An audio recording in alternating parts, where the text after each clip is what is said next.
नामांकन बंटवारा के लिए 5,000 फिक्स है कि नहीं? हाँ नहीं बोल दीजिए। बाद में जो आवेदन करते हैं उनको पहले कर दिया जाता है और पहले से जो आवेदन लंबित है उसको नहीं किया जाता। प्रश्न कर लो भाई, प्रश्न मेरा यही है। प्रदेश में जितने भी पटवारी और राजस्व निरीक्षक हैं, सेवा शुल्क का नाम बदल करके शिष्टाचार शुल्क उन्होंने बना लिया है। इसी में मेरा भी क्वेश्चन लगा हुआ है अध्यक्ष। मैं आएगा ना क्वेश्चन, आएगा तो बताएंगे। अरे नंबर बहुत दूर में नहीं आएगा, इसलिए मैं पूछना चाहती हूँ। चलो पूछ लो भाई तुम।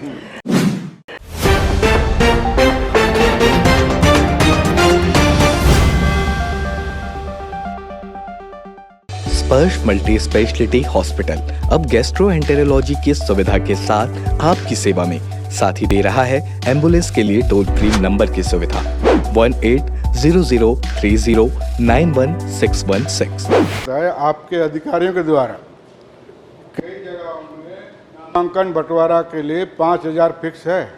अगर 5,000 नहीं दोगे तो आपका निराकरण नहीं होगा। तो ऐसे अधिकारियों के खिलाफ में कार्रवाई करेंगे क्या? ऐसा शासन का कोई नियम नहीं है, प्रावधान नहीं है कि इनके लिए इतना शुल्क लगेगा। यदि ऐसा शुल्क लेते हैं, कहीं पे इनकी शिकायत मिलती है, प्रमाणित होता है, तो उन पे कार्रवाई की जाएगी। चलिए अजय जी पूछ लो इसी में। माननीय मंत्री जी, 2 दिन से पेपर में लगातार आ रहा है सेवा शुल्क के बारे में। बिलासपुर में डायवर्सन के मामले में कलेक्टर को शपथ पत्र दाखिल करने के लिए कहा गया और जिस दिन शपथ पत्र जारी किया गया और जिस दिन सुनवाई हुई उस दिन में 1000 से ऊपर केस निपट गए 3 दिन में ही हाई कोर्ट जाने के बाद।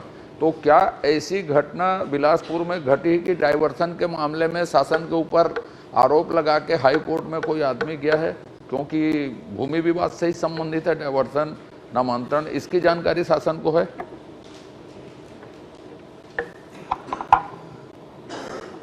यदि पीड़ित पक्षकार यदि इस तरह का कदम उठाएंगे तो उसमें जांच कराएंगे और कार्रवाई। मैं तो पूछ रहा हूँ, हाई कोर्ट गए हैं, इसकी जानकारी शासन को है क्या?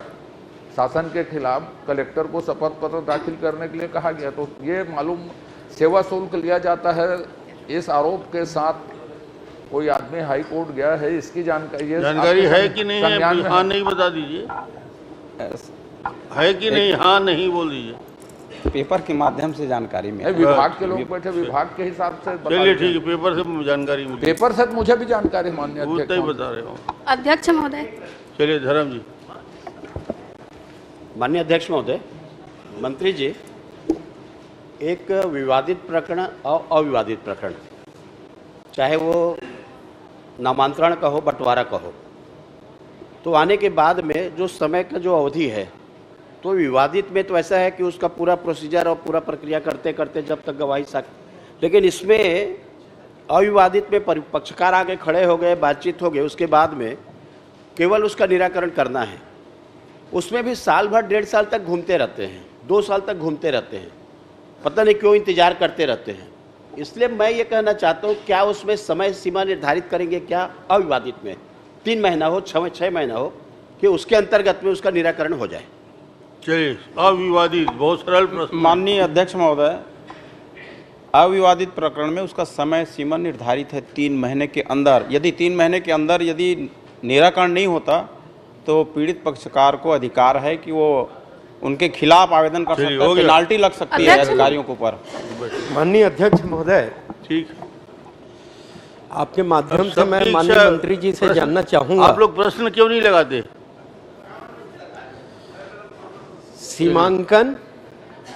सीमांकन और डायवर्सन में बाद में जो आवेदन करते हैं उनको पहले कर दिया जाता है और पहले से जो आवेदन लंबित है उसको नहीं किया जाता। तो ऐसे आवेदन के पूरे प्रदेश में आप जांच करके उसमें कार्रवाई करेंगे क्या? ऐसी क्या वजह रहा कि एक को डायवर्सन के आवेदक को 3 महीना में, 15 दिन में, 20 महीने में मिल जा रहा है? एक नामांतरण के लिए लगा है, नामांतरण के लिए वो 3 साल से घूम रहे हैं। अविवादित में भी वही स्थिति है। कर लो भाई, प्रश्न मेरा यही है कि डायवर्सन का आवेदक जिसका औपचारिकता पूर्ण हो चुकी है बाद वाले का पहले हो गया चलिए, और जो पहले आवेदन लगाए हैं उनका नहीं हुआ चलिए। है और औपचारिकता पूर्ण है, आप भी तो पूछ लो, ऐसे एक साथ अधिकारियों जवाब के दे ऊपर दो। जांच ठीक। करा के आप कार्रवाई करेंगे एक क्या? साथ जवाब दे देंगे। मोले जी भी पूछ लो। माननीय अध्यक्ष महोदय, अध्यक्ष महोदय, मेरे प्रश्न का हाँ, जवाब दे दो। रहे हैं, एक साथ देंगे। अविवादित प्रकरण में 3 महीने का समय सीमा है, हाँ जी, तो 3 महीने बहुत अविवादित ही है, तो समय सीमा निर्धारित करने का औचित्य क्यों? एक दूसरा, क्या उस समय सीमा को कम करेंगे?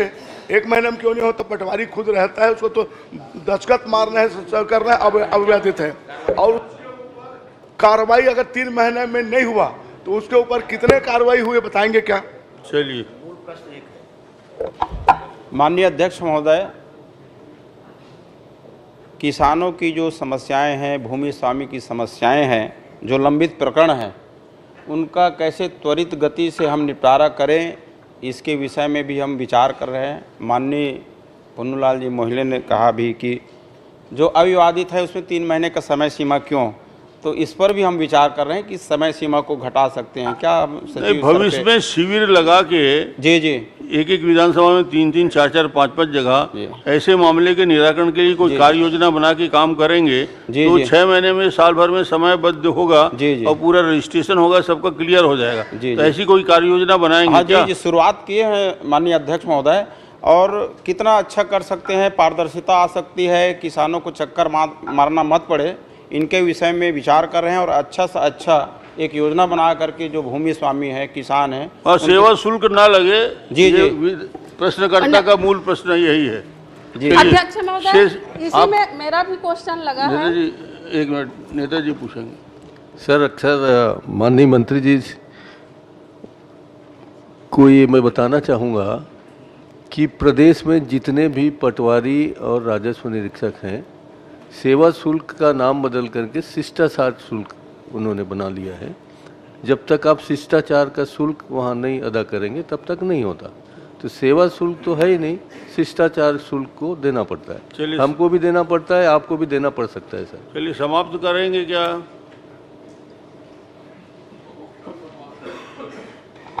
ऐसा कोई प्रावधान ही नहीं माननीय अध्यक्ष महोदय, तो इसको समाप्त करने वाली बात ही नहीं है। अध्यक्ष शेषराज महोदय, हरवंशी, अध्यक्ष मेरे महोदय, प्रश्न का जवाब नहीं है। इसी में मेरा भी क्वेश्चन लगा हुआ है अध्यक्ष। मैं चूंकि आएगा ना, नंबर- क्वेश्चन आएगा तो बताएंगे। अरे नंबर बहुत दूर में नहीं आएगा, इसलिए मैं पूछना चाहती हूँ। चलो पूछ लो भाई, तुम पूछ लो। धन्यवाद अध्यक्ष महोदय। मैं माननीय मंत्री महोदय से क्वेश्चन किया था, उसने जवाब दिया है खैरागढ़ छुई खदान गंडई दिनांक अप्रैल 2022 से लंबित प्रकरण के बारे में।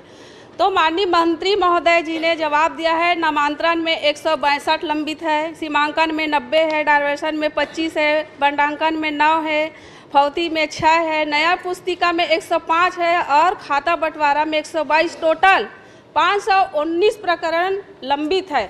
मैं जानना चाहती हूँ सदन के माध्यम से कारण क्या है लंबित होने का चलिए, कारण? बता दीजिए धीरे से। माननीय अध्यक्ष महोदय, कारण मैं पहले ही बताया था कि लंबित होने के 4-5 कारण हैं कि कभी कभी पक्षकार उपस्थित नहीं हो पाते, कभी गवाह अनुपस्थित नहीं हो पाते, कभी गवाह को तमिल नहीं हो पाता, कभी पीठासीन अधिकारी अन्य काम में व्यस्त थे। ऐसी कुछ वजह है जिनके कारण जो है समय सीमा में नहीं हो पाता। चलिए, माननीय श्रीमती शेषराज माननीय हरवंशी, अध्यक्ष महोदय, माननीय बस मंत्री, हो गया। मेरा सवाल ही नहीं दिया है हो अभी गया, मंत्री महोदय अगली बार जी ने। देंगे। खुश है तो फिर खुशी मना ले, छोटा बड़ा केक मंगा ले, संगम में मिलता है बढ़िया केक, संगम में मिलता है बढ़िया केक।